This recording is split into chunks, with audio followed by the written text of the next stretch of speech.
Vamos agora ouvir o outro tema que parece muito interessante também, que é do Autographics, se eu não me engano, né? Que o Ricardo Ono vai apresentar pra gente. Isso. Mas eu fico até acanhado de cortar a conversa aí, tá muito boa. A gente fala da biografia do super-herói. Lembrando de muita coisa. Vamos lá, tem a palavra, Ricardo, obrigado. Vou colocar aqui para apresentar.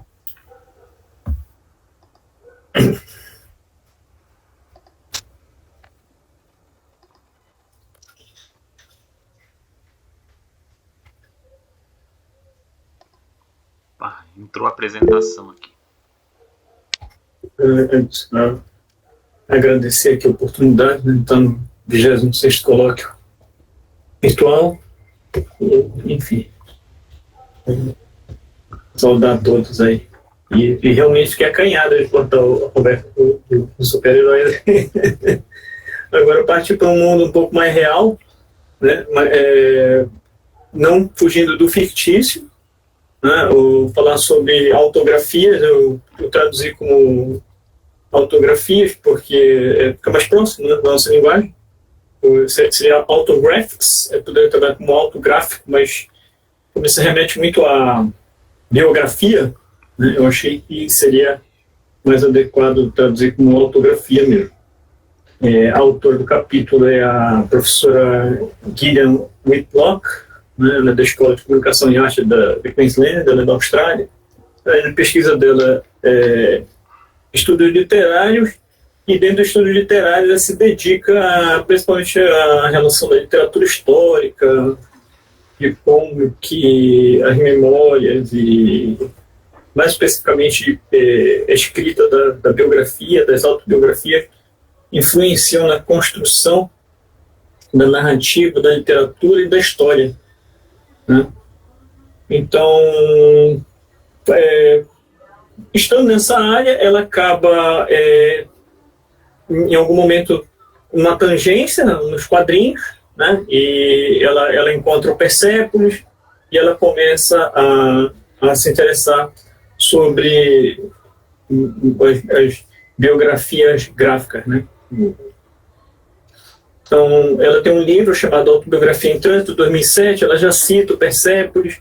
Em 2015, ela já se avança mais um pouco, ela vai para dentro do Autographics, né, falando sobre a autografia mesmo, falando da visão do eu pessoal, e em 2020 ela escreve esse artigo que eu estou apresentando agora. Então, falando sobre as autografias mesmo, já diretamente. Em termos históricos, é um termo relativamente novo, né? Ele começa a ser delineado nesse livro aqui, que é chamado Autobiografia, um guia para a interpretação de narrativas de vida, né? Ou pontos de vida, da Smith, da Watson, né? Em 2001. Então, ele já começa a ser delineado aí, ele é brevemente mencionado, e é engraçado porque ele é um livro que ela coloca como estabelecendo muito o delineador desse campo da autográfico, porque na segunda edição ele já fala bastante sobre isso, né? Em 2010 ele já aponta as autografias como ferramenta para mapeamento de história de vida, né? Que basicamente as autobiografias e tudo mais, né? A Smith é professora da Universidade de Michigan e a Watson vem a ser professora da Universidade de Ohio, né? Então ele ganha bastante destaque nesse cenário aí. Esse avanço, né, segundo a professora Gillian, que é autora do artigo, ele se dá principalmente através de outros estudiosos que nesse período avançaram muito falando sobre autografia, né, e que começam a relacionar a narrativa gráfica e as biografias narradas, né. Um exemplo que ela coloca é essa tese, Alternate Comics, né, são quadrinhos alternativos, uma literatura emergente do Charles Hatfield, e que depois vira livro, né? Aqui ele fala sobre autobiografia gráfica, né, como um gênero que estava surgindo. Quer dizer, surgindo no campo de estudo, né, porque eu vou mostrar daqui a pouco que a gênese ela se deu bem anteriormente, né.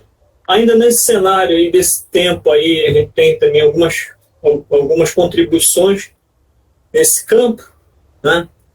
Uma monografia do Joseph Whittaker, que é o professor da Universidade de Stanton, na Flórida. Ele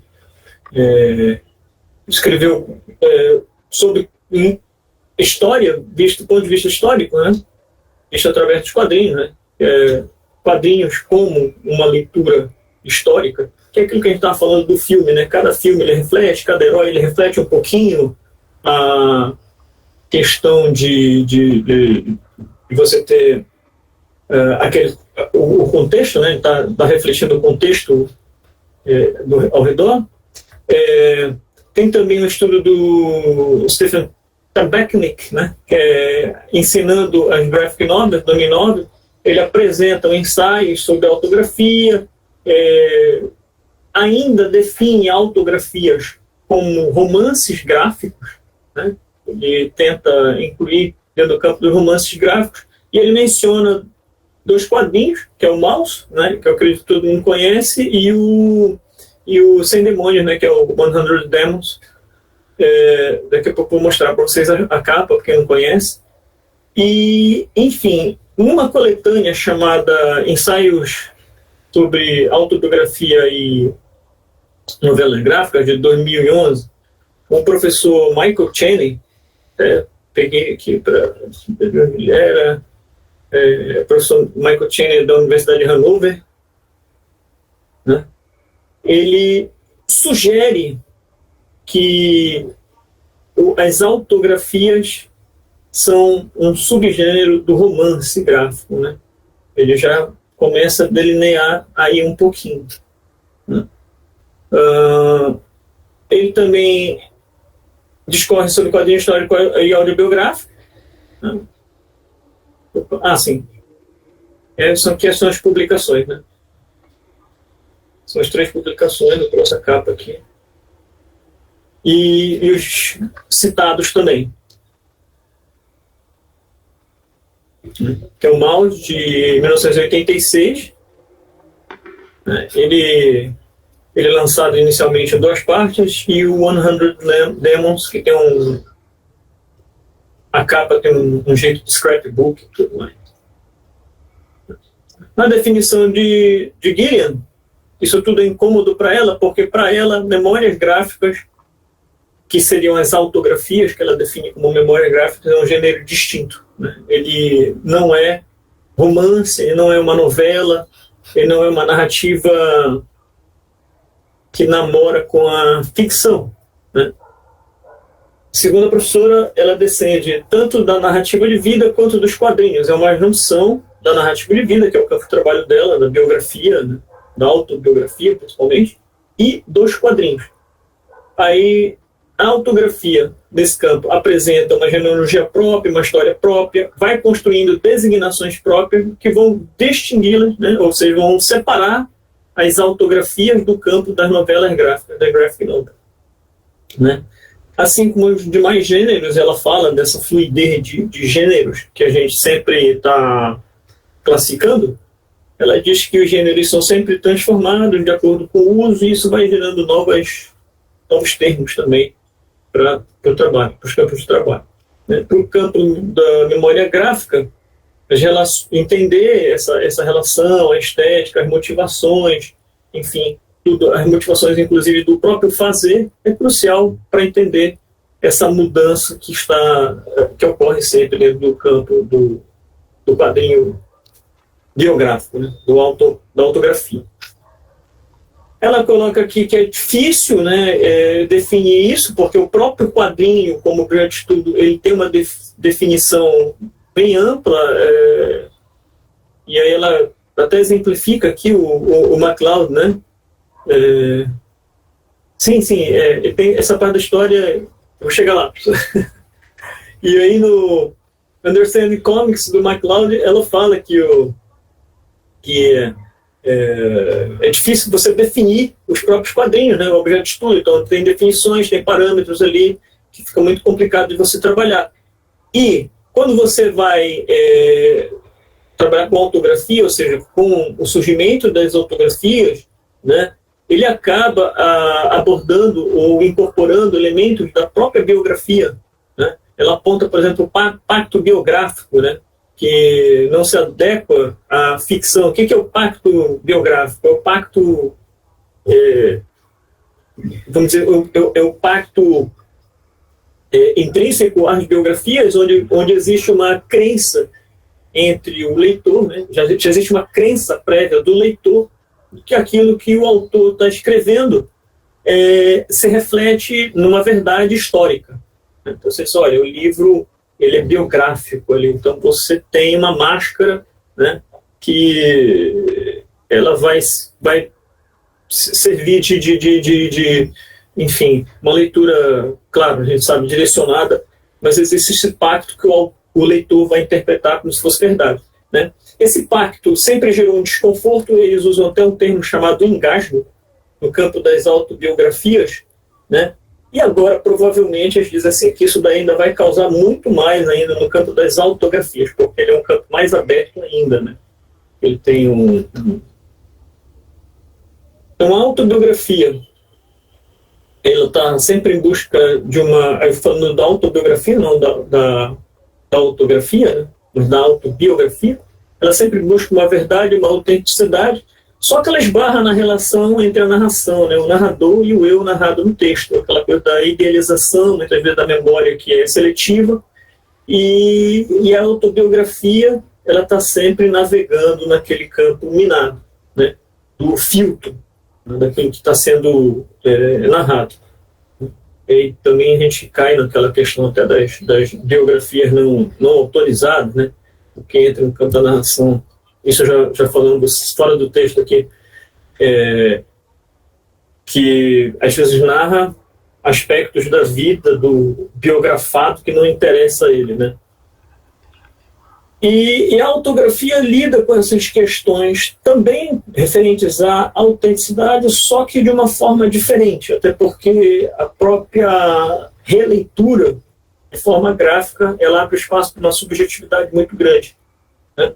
Ela coloca aqui, ela descreve que, embora a autografia seja um termo novo, né, ele já possui um histórico, já possui toda uma genealogia, ela já tem cânones estabelecidos em relação à forma de narrar, né, autográfica, e já tem muitos trabalhos e, enfim, monografias, artigos em revistas e periódicos sobre o tema. Então, ele diz assim, olha, o termo autografia ele já é um campo de estudo estabelecido, né? Ele está,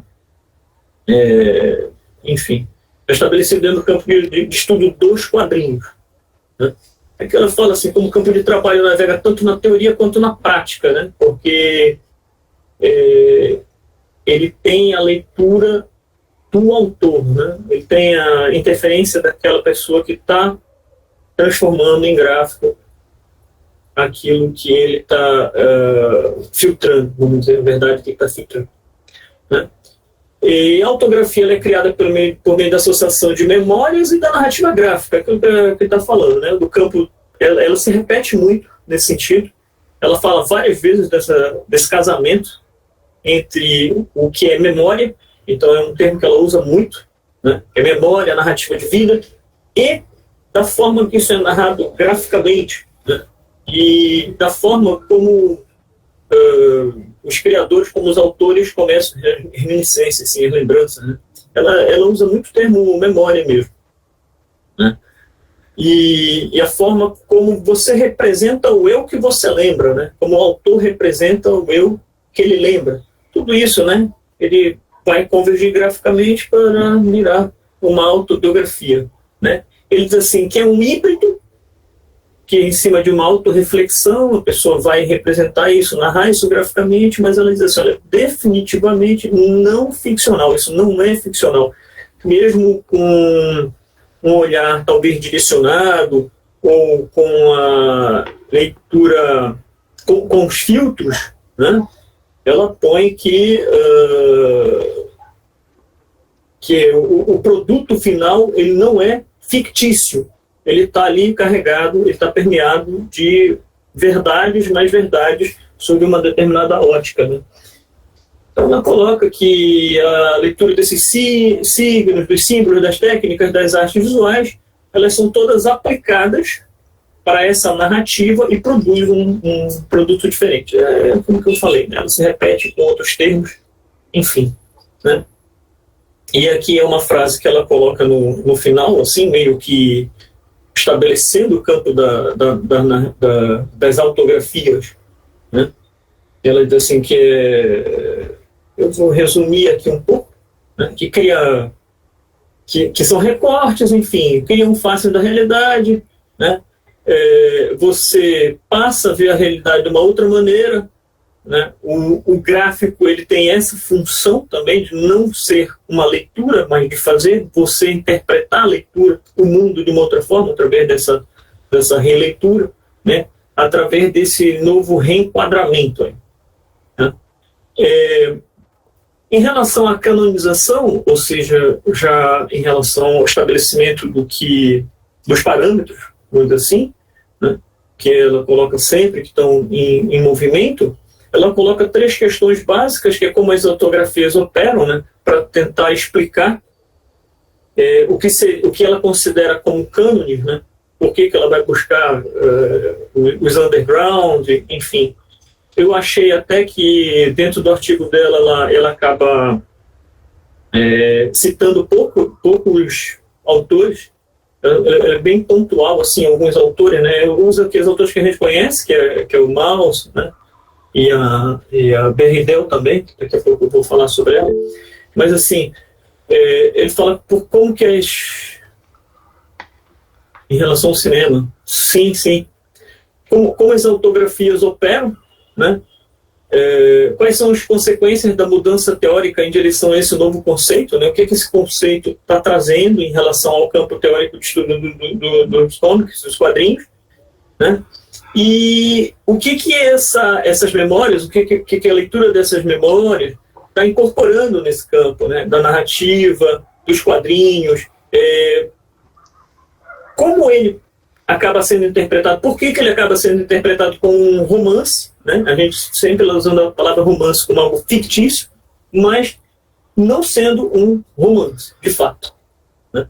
Então aqui na formação do conceito, textos e leituras que legitimam o conceito traduzem o neologismo em prática crítica. Ele está dizendo assim que o campo de estudo por si só ele já está criado, já existem cânones não só do ponto de vista autoral, como a autografia, mas também existem estudos base que servem para quem vai trabalhar com autografia, né? Então tem um professor, Craig Howes, ele fez uma pesquisa para ele saber, olha, como é que anda o estudo sobre autografia, sobre a biografia da linguagem narrativa gráfica.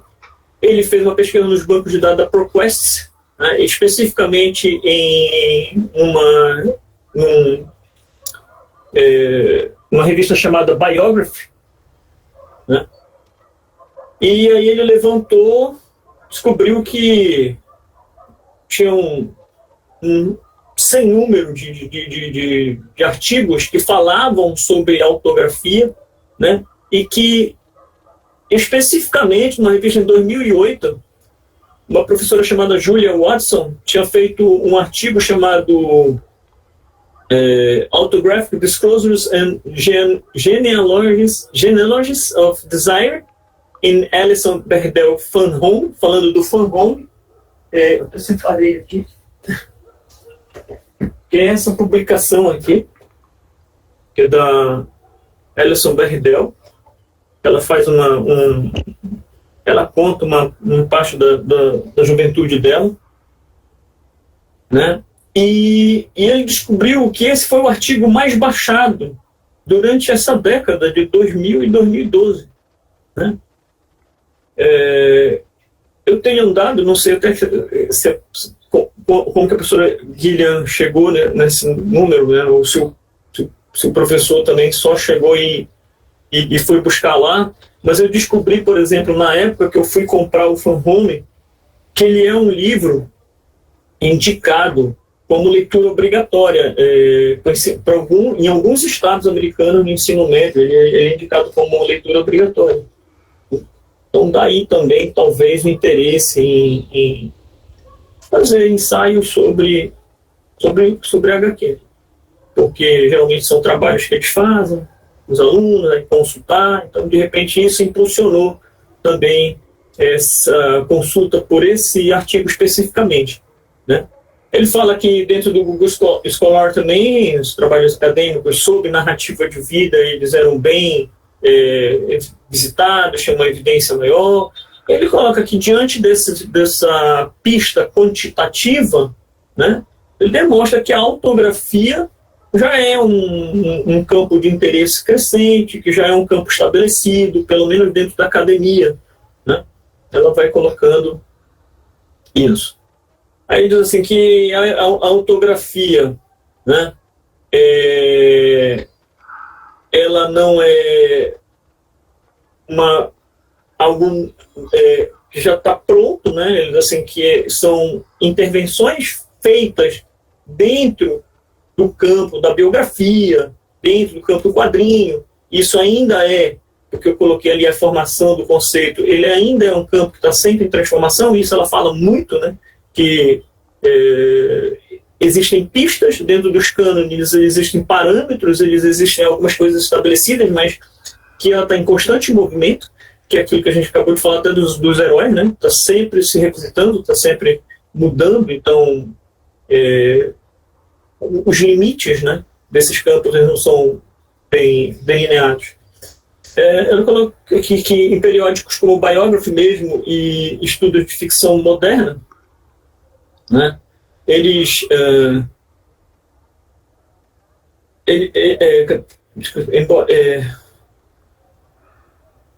eu me perdi aqui. Eles trabalham canonizando esse tipo de conhecimento, né? Trazendo bastante conhecimento. Mas ainda ela mostra um certo desconforto porque ainda utilizam muito o termo graphic novel para definir o que ela interpreta como autografia. Por isso ela escreve, né, autografia, autographics, ela bate muito com autographs e com memórias gráficas, né, com o termo memória gráfica. Ela combate chamar de novela, né, ela combate chamar de ficcional, né. Então, dentro desse artigo, né, que é tão visitado, que é justamente sobre o Van Home, eu trouxe aí a capa da primeira edição, né, 2006, ela estabelece, né, como um cânone mesmo, inicial, de narrativa autográfica, o Van Home, a Watson, que é a autora, né? Então, para quem não leu, é uma tragicomédia, tá? Então ela usa dessa tragicomédia para estabelecer, né, parâmetros de interpretação, de vários aspectos, inclusive aspectos gráficos, né? Daqui a pouco eu vou abrir aqui a página, mas eu trouxe também umas figuras, né? E, enfim, ela trabalha em parâmetros estabelecidos na narrativa, na literatura autobiográfica, que são basicamente o quê? História de revelação, história de amadurecimento. Uma coisa que ela coloca aqui que é o Contrasroman, né? É uma narrativa, é o tipo de narrativa, eu não sei nem como é que fala isso. Eu acho que é em alemão, mas deve ser uma narrativa na qual o personagem central é um artista e que ele mostra também o desenvolvimento deste ator ali, né, do personagem enquanto artista. E aí pega uma faixa que vai desde a infância dele até a idade adulta, né? Então o Van Home ele faz isso, ele trabalha a própria Ellison como artista de quadrinho, né? Também aborda a etnografia doméstica e a história do trauma, especificamente do trauma da Ellison. que ela não era, ela não tinha ela não seguia uma sexualidade normativa, e o pai dela também, e aí ela descobre isso, né? Então tem pistas durante a juventude dela, ela entra em conflito, então isso é muito traumático para ela, até a relação dela com o pai. Visualidades que eles usam muito, eu vou resumir um pouco o que está escrito aí, né? São as interfaces literárias, né? Ela dá pistas de passagens, por exemplo, aí ela coloca que trabalhar com a mão, fazendo, né? Mostrando que está realizando ali aquela parte que está sendo feito, é uma espécie de convidar o leitor a se aproximar mais de quem está produzindo o trabalho. Ela diz assim, você está fazendo uma parceria, uma cumplicidade, né? Então tem vários momentos disso, praticamente tem pedaços assim, que até supera o tamanho da mão da gente, ó, e ela mostra, então quase um tamanho real mesmo, coisas, né? E aí ela traz outros exemplos de autografias, e ela fala novamente de Maus aí.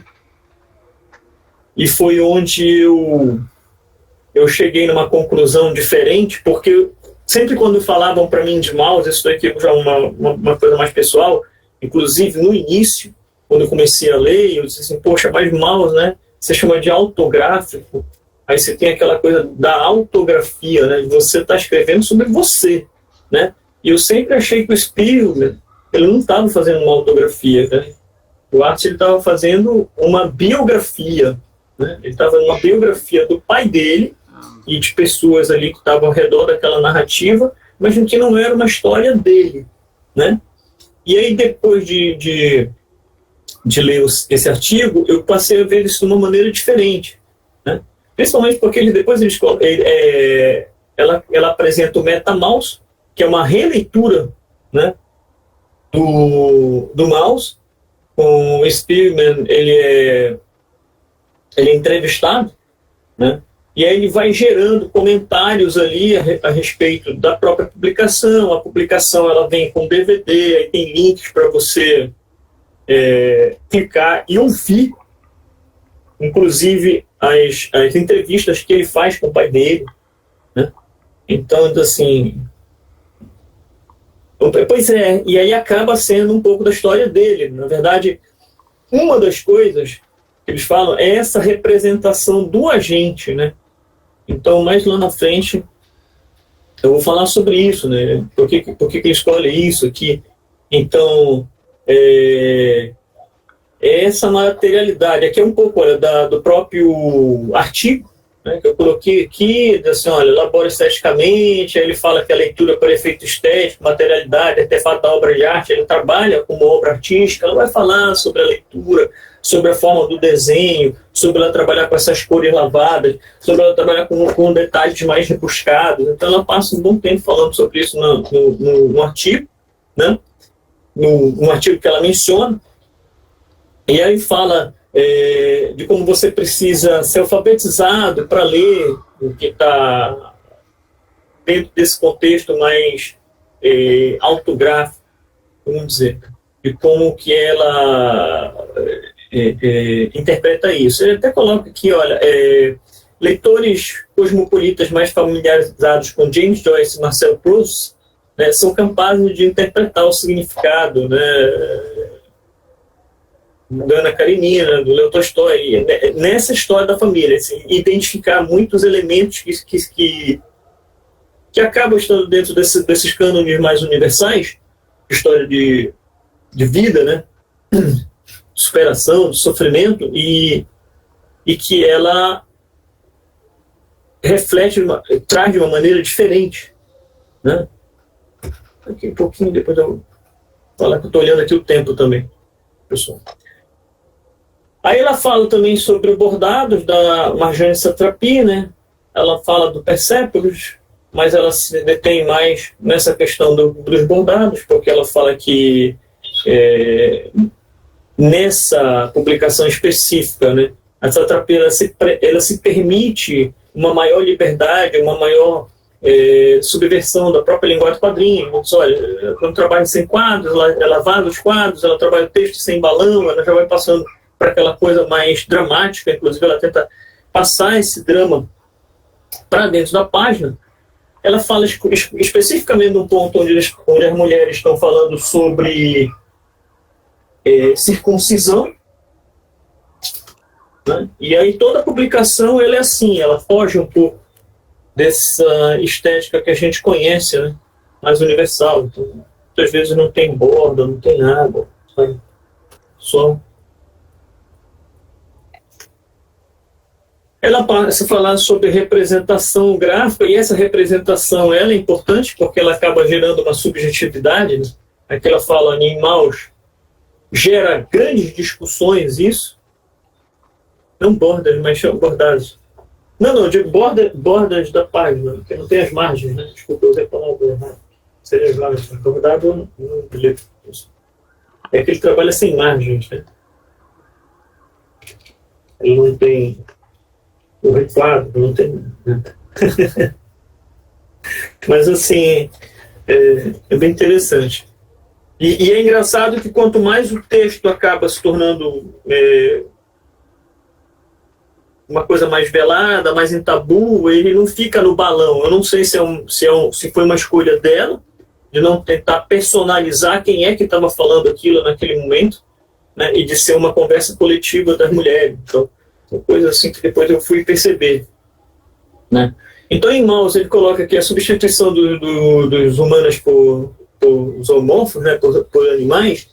Ele promove debates sobre essa questão da divisão das espécies, sobre raça, sobre etnia, sobre como que o Holocausto foi representado. Isso acaba quebrando a parede, vamos dizer, furando a bolha dos quadrinhos, né, e trabalhando isso como uma linguagem, né, promovendo isso como uma linguagem mesmo. Né. Maus, ele diz assim, não desencadeia só essa coisa da pós-memória, né, como conceito, mas ele acaba gerando discussões sobre como você representa assuntos delicados, né?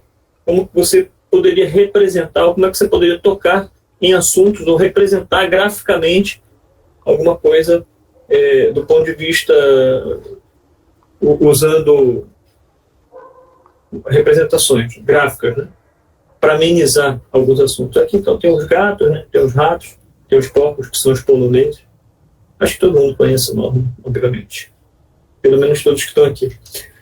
Aí tem um exemplo, ela fala sobre essa publicação chamada Epileptic, eu não conhecia, eu fui ver, ela foi lançada pela Conrad aqui no Brasil, em 2007, onde conta a história desse garoto, o irmão dele sofria de epilepsia, e como que os ataques epiléticos eles se transfiguram, né? Eles acabam virando elementos gráficos na página e substancialmente estão atacando o irmão dele ali, e aí o irmão dele fica torto, porque ele está sendo atacado por esses seres oníricos aí. Aí tem a autorrepresentação, que é aquela questão do que entra dentro da...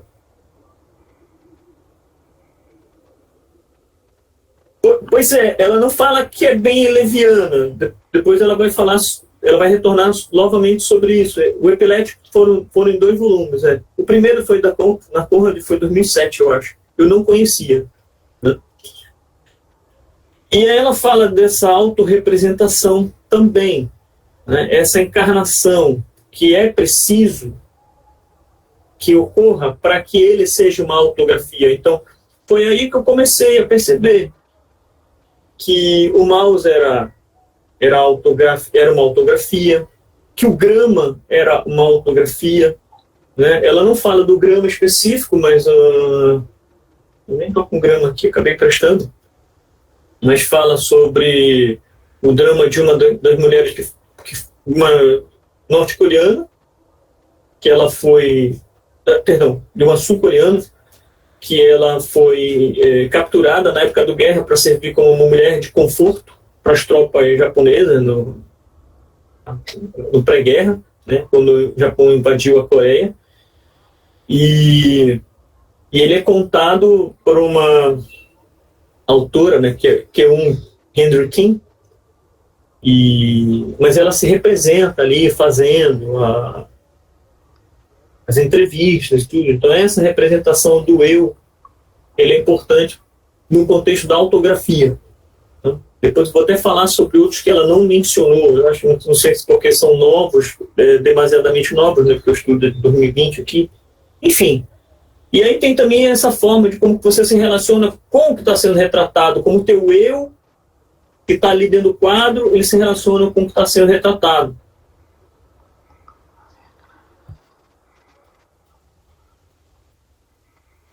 Tem vários estudos sobre o Maus nesse sentido, como ela falou, né? Isso aí suscitou vários estudos, até hoje ainda tem várias abordagens diferentes. Né? Até pelo momento também que você está vivenciando. Isso aí entra também dentro do campo da política, que ela acaba não falando muito apropriadamente, porque tem também tudo que você escreve, né, tudo que você produz acaba sendo um manifesto um pouco político, mas enfim, também preferi não entrar nesse contexto agora, no momento.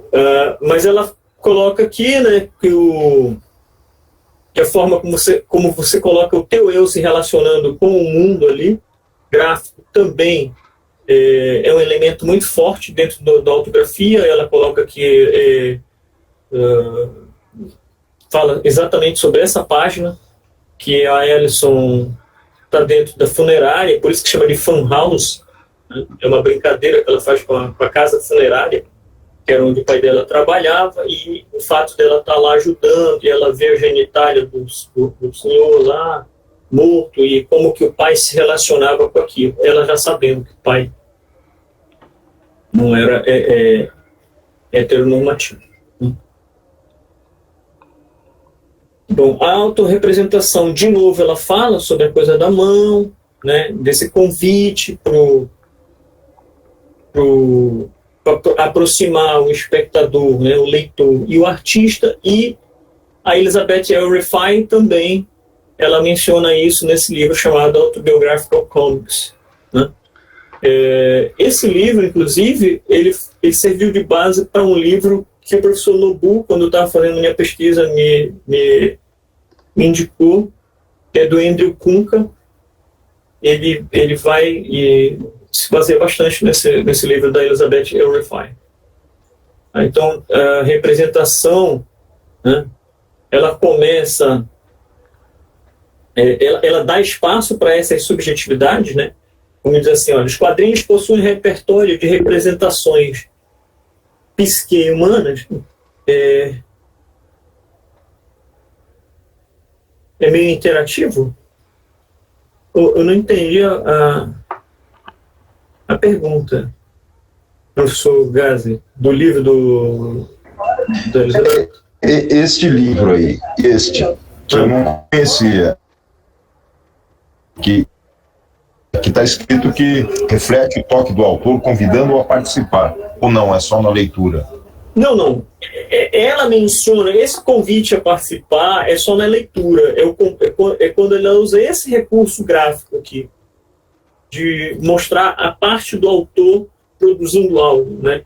Quando ele coloca assim, a mão dele está desenhando algo, ele coloca ali como se fosse você está testemunhando o fazer, né? É um pouco isso aí dentro do campo do cinema, da televisão. A gente vê hoje muito isso, né? Com movimento de câmera, assim, meio que... não é bem testemunhando, mas é como se você estivesse bisbilhotando ali, assim, a coisa acontecendo, né? Ele te induz a pensar nisso, meio que bisbilhotando. Esse autobiográfico, depois eu posso até passar lá no grupo, enfim, para alguém que eu consegui o PDF dele. Então ele é muito bom. Ela fala sobre as representações únicas que o quadrinho permite, né? Fala que os quadrinhos trabalharam muito com representação de sexualidade explícita dos underground, aí ela vai puxar, né, os underground, vai falar dos animais antropomorfizados, da anatomia exagerada, dos primeiros super-heróis, né? Está disponível no fornecedor. Depois eu posso colocar um link para o passo. Isso tudo permanece ativo dentro dos genes das autografias, ou seja, as autografias elas usam todos os recursos dos quadrinhos, né? Então, ele permite que você tenha uma outra forma de revelação da vida, né? É aquilo que eu estava falando, usar o rato, usar o gato, né? De uma maneira mais leve, ou te permite trabalhar de uma maneira até mais escandalosa. E aí nisso ela vai colocar mais escatológica, enfim, mais agressiva, né? Ela coloca como exemplo esse livro do Art que eu não conheço. Eu fui buscar algumas páginas, eu confesso que eu não conheço, embora ele já seja antigo, Na Sombra de Nenhuma Torre, né? Ele fala em The Shadow of No Towers, que é pós-ataque do 11 de setembro lá, né? Enfim.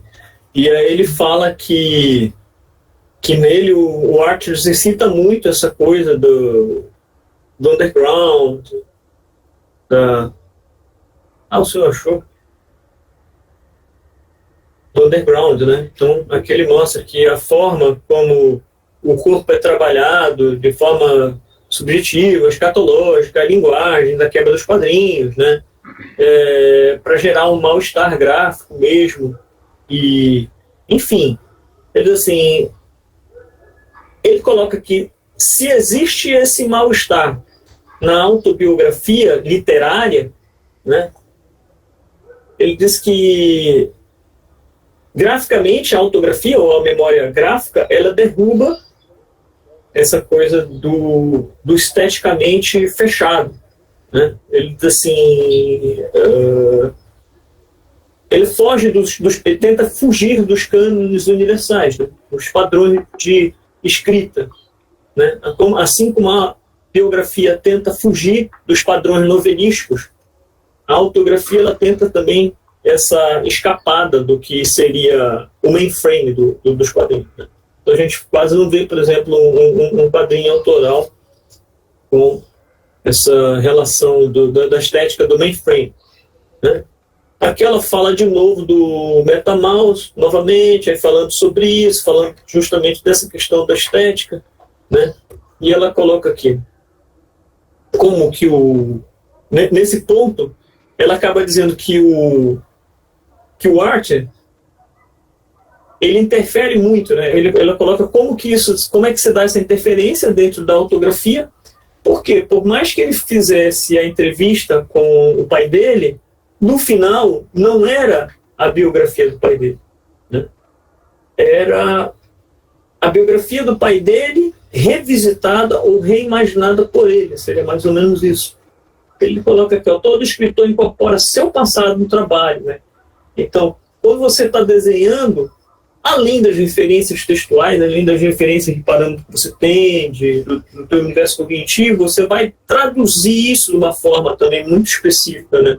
Tem o teu repertório visual, o teu repertório gráfico, então ela coloca isso com muita intensidade, assim, você acaba transformando aquela história na tua história também. Então, por isso que ela chama de autografia o mouse, né? E era onde eu ia chegar, né? Ele coloca aqui, ó, assim, mouse, eu vou só resumir esse textão todo aqui, ele coloca assim, que nas palavras do professor Jared Gardner, o mouse testemunha o processo de testemunhar, ou seja, ele está fazendo uma entrevista, ele vai gerar aquela história, mas ao mesmo tempo que ele está criando aquele testemunho, que ele está gerando aquela memória, ele está documentando aquela memória, ele está impregnando da memória dele, ou seja, de como ele fez essa chamada, né? Então, o que eu chamo até de construção, ou conceituação, que ele coloca que ela põe vários pontos que são importantes para a construção teórica do que é a autografia, né? Ela diz assim, ó, que a autografia ela está continuamente moldada e redirecionada para que haja essa interferência do autor, né? Porque o autor seja muito evidente. Aqui eu botei, mas é mais assim para depois passar, porque eu achei que poderia depois passar a apresentação para alguém, né? Que é mesmo um resumo de tudo. Ela coloca aqui, né, o mouse acaba sendo influência para as outras publicações, né? Então ela fala aqui que os gêneros são dinâmicos, de novo, você repete, né?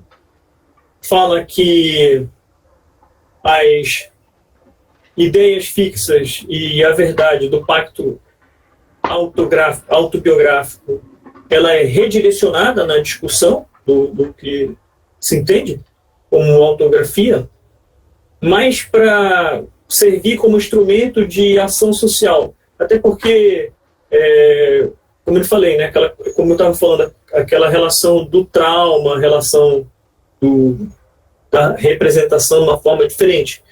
Então, ela coloca assim que a autobiografia ou autográfico, né, ele é lido mais pela mudança que ele pode gerar, ou seja, pelas ideias que ele pode trazer, do que pelo que ele é realmente, né?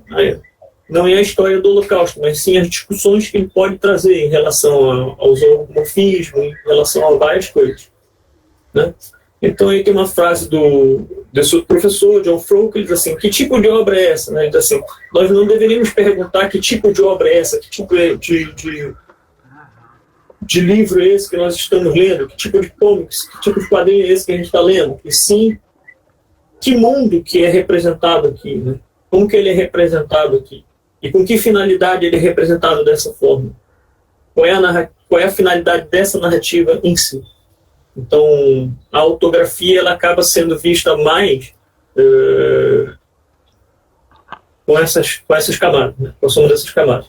Ele coloca aqui, voltando à questão da autografia, né? Ele fala sobre essas múltiplas camadas, né?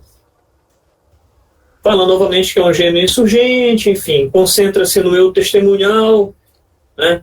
Os quadrinhos são reconfigurados para trabalhar essa subjetividade do ponto de vista gráfico, do ponto de vista de memória, do ponto de vista de história, né? Como ele é um espaço testemunhal, né? Ela entra no campo de desafiar a verdade, né? Ele diz assim, desafia a autenticidade da memória, mesmo quando a memória insiste na verdade vital da história, né? O que quer dizer? Embora seja trabalhado nas memórias, e as memórias são falhas, elas já passam por um determinado filtro, que é da idealização, né? Ainda há uma subversão, que é a subversão gráfica, e mesmo que isso traga uma certa verdade textual, ela vai acabar sendo subvertida graficamente, tá? Então, aí depois, no final, ela fala um pouquinho sobre a história da autografia, né? Ela coloca que, como estava colocando ali, 30, 40 anos, ela tem apoio mais, ela diz que isso se dá no início da década de 70 mesmo, embora os estudos tenham início, né, no campo mais dos anos 2000. Aí foi aquilo que o senhor falou sobre os underground, né? Ela coloca como 72 o Bink Brown como um divisor de águas, né? E aí ele até coloca aqui que é um momento decisivo nas histórias das autografias, né? Porque ele vai buscar todo aquele processo, né? Toda a história do trauma, a história do crescimento, a história do crescimento enquanto artista, a forma como ele se retrata, né? Aqui eu botei uma frase aqui, sem Bink Brown não haveria maus. Isso é uma frase do Spielberg, que ela trata lá. Aqui, para quem não conhece o Bink Brown conhece a Virgem Maria. Então, a capa, na primeira página aqui, que mostra ele amarrado em cima de uma lâmina, escrevendo aqui com a boca, com sangue, desenhando, né? E essa página aqui de vários genitálias estilizadas, enfim. 72, né? Underground. Eu não sei vocês, mas em 72 eu era garoto e certamente se pegasse essa revista na minha casa, eu ia ter problema. Se pegasse esse comic na minha casa quando eu era garoto, ia ter problema. Eu falo também do nascimento da autografia pelas mulheres, né? Então, como essa questão da sexualidade, como a questão da quebra de parâmetros, ela está muito forte relacionada às autografias, né? Então, isso sempre foi interessante para as mulheres, né? Isso vai, claro, ter o seu ápice lá na Satrapi, mas já haviam aqui autoras, né? Ela coloca aqui a Comiskey Crumb, Linda Berry e a Glockner, que já trabalhavam esses seus eus individuais, essa forma de testemunhar o mundo de uma forma diferente, trabalhar essa autografia. Eu coloquei aqui rapidamente, já vou terminar, Crumb, Berry e da Glockner. Deixa eu dar uma acelerada aqui. Então, eles colocam isso como... Ela coloca como o cânone foi construído, né? Ela diz, que o Blink influenciou o Maus, né? O Maus influencia a Berdel, a Satrapi, né? Enfim, e um vai influenciando o outro, mas eles entram dentro dessa coisa da Gênesis como 72 mesmo, né? Aqui eu vou dar uma acelerada, tá? Tem uma outra publicação aqui, que é o 365 dias do C, né, mostrando, porque ele fala essa coisa do americano também, ele diz assim, olha, a história da autografia, ela não é americana, isso aí tem em todo lugar. Eu falei até do grama, o grama é coreano, né? O japonês tem o gen, que ela não menciona, eu achei até meio falho, porque são os ícones muito fortes para mim em relação à autografia, né? O gen, ele é muito importante, né, em relação à autografia. Ela não fala isso, mas ela coloca, ela diz assim, olha, que existem fontes japonesas, existe fonte de língua francesa. Ela diz, inclusive, que o Persépolis foi editado pela primeira vez em francês, né? E ela diz assim, que a capacidade de abrir fronteiras, de navegar entre essas fronteiras, né, ela acaba trazendo também para a autografia essas questões políticas, de diferenças culturais, enfim, traz para um primeiro plano mais de importância, até pelo poder que o quadrinho tem, né, de penetração e de quebra de fronteira, ele servir como instrumento realmente para a revisitação dessas memórias, a revisitação desses momentos históricos, muitas vezes, a questão do Holocausto, né? Então, ele permite, né, você associar determinadas memórias, ainda que traumáticas, de uma forma gráfica, né, para que isso possa ser distribuído. Né? Então, ele coloca que as memórias gráficas se associam com memória traumática, eles acabam sendo um recurso poderoso. Né? Ele fala que para a compreensão do eu, né, daquela pessoa que está sendo biografada, do que está biografando, e dos lugares de fala, né? Como isso se dá enquanto discurso.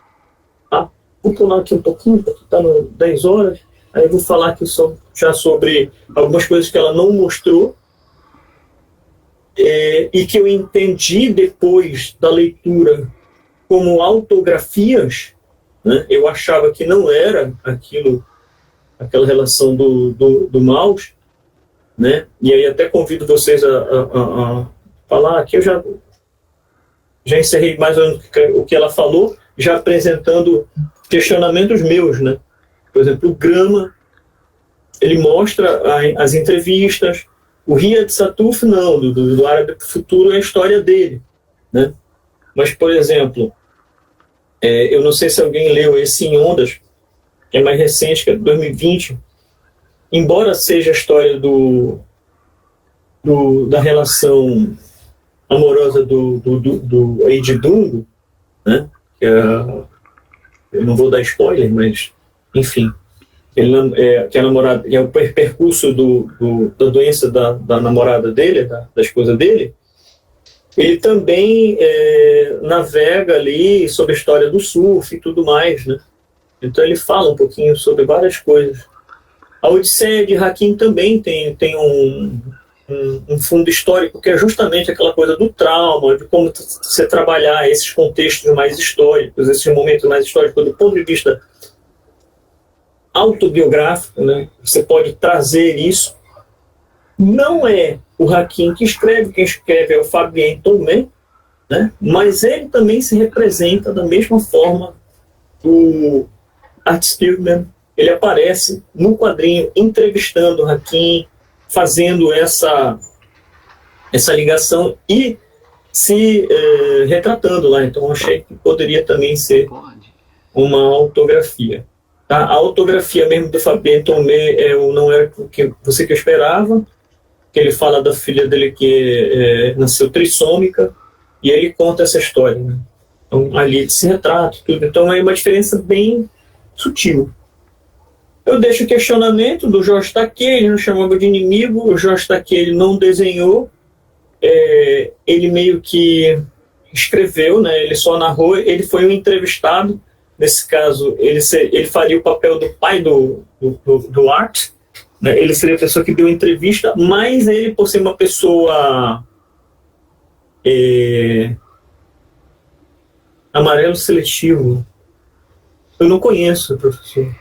Mas, assim, por exemplo, esse livro, eu até fico esse questionamento, porque o Jorge Takei, ele foi um entrevistado, só que ele é o autor de destaque aqui, né? Os demais ficam aqui meio que em segundo plano, talvez por ele ser a pessoa mais famosa, enfim. E aí tem vários, né? Persépolis aqui, o Maus, tem, como eu falei, o Gen, e todo mundo vai lançando aqui o seu quadrinho biográfico, né? O Adriano Tomás, né? Ele tem também quadrinho do artista, fala da relação dele enquanto quadrinista. Aí. Realmente é um campo que está bem efervescente, né? Nessa coisa da autografia.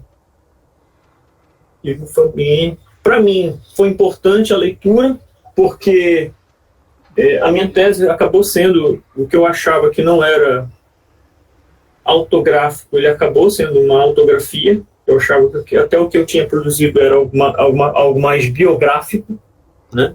Mas aí também, como eu me retrato ali, também acabei usando alguns recursos da própria Berdel sem perceber.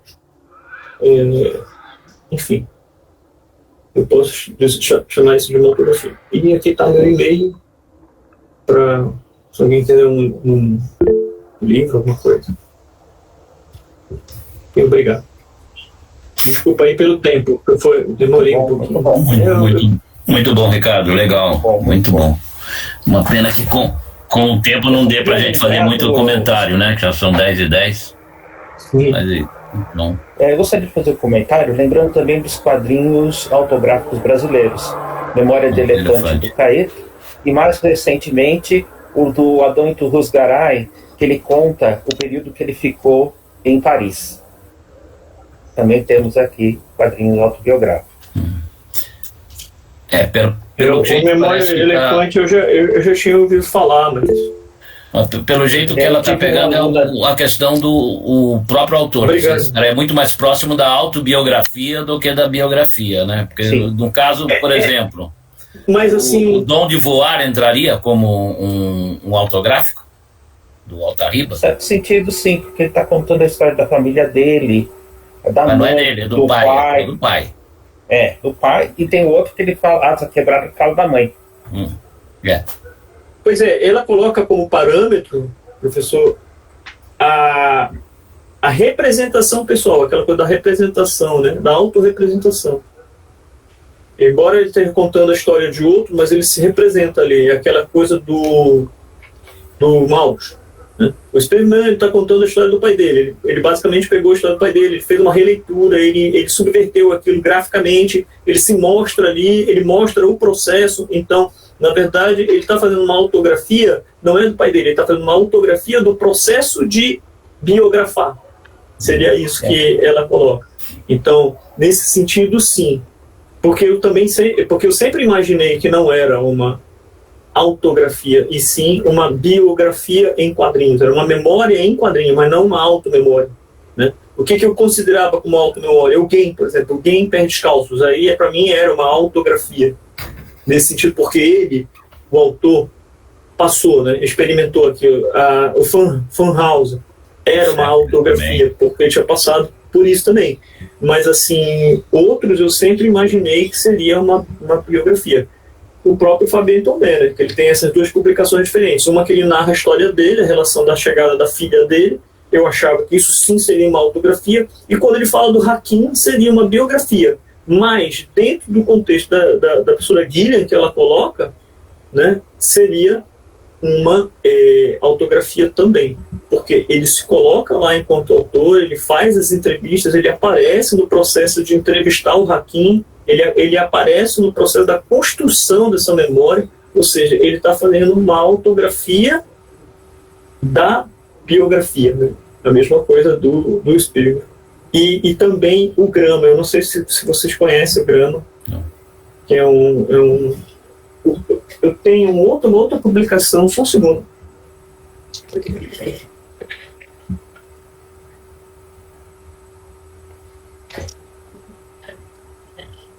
Como bom difusor de quadrinho, eu emprestei o meu Grama para alguém, então não está em casa, mas eu tenho esse outro quadrinho da Gendry King, tá? Que é o A Espera.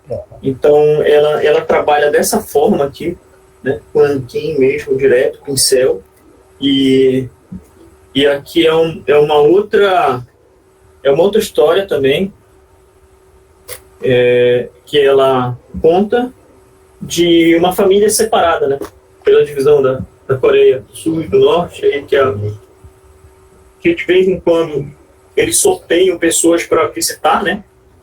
São poucas pessoas, e conta a história de uma senhora que tá aguardando esse sorteio.